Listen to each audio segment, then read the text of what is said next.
रवीना टैगोर का जन्म 7 मई 1861 में कोलकाता के जोड़ासाको की हवेली में हुआ था। उनके पिता का नाम देवेंद्र नाथ टैगोर था।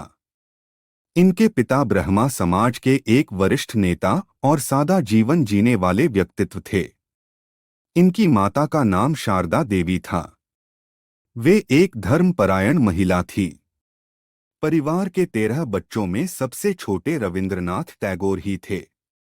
बचपन में ही टैगोर की माताजी का निधन हो गया था, जिसकी वजह से उनका पालन पोषण नौकरों द्वारा ही किया गया।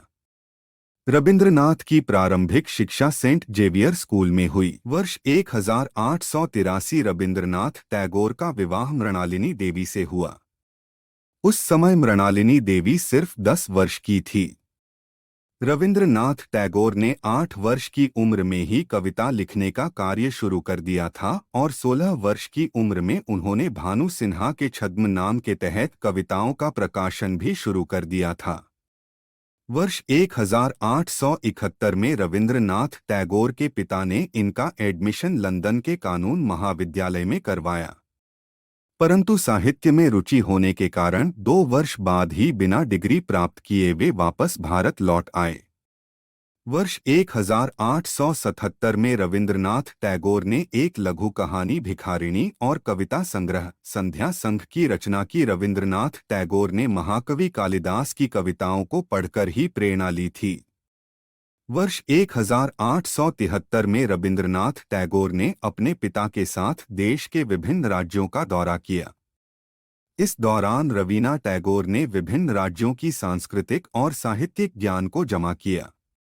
अमृतसर के प्रवास के दौरान उन्होंने सिख धर्म को बहुत ही गहराई से अध्ययन किया और उन्होंने सिख धर्म पर कई कविताएं और लेखों को लिखा। रविंद्रनाथ टैगोर ने बाल्यकाल से ही लेखन का कार्य प्रारंभ कर दिया था।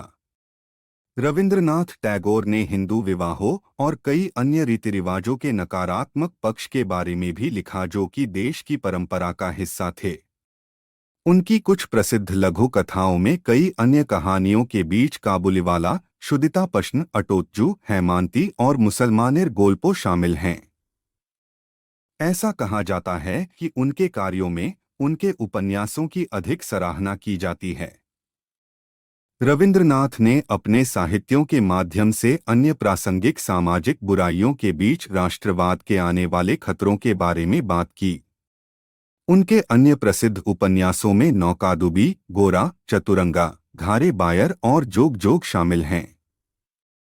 रविंद्रनाथ ने कबीर और रामप्रसाद सेन जैसे प्राचीन कवियों से प्रेरणा ली और इस प्रकार उनकी कविता अक्सर शास्त्रीय कवियों के 15वीं और 16वीं शताब्दी के कार्यों की तुलना में की जाती है।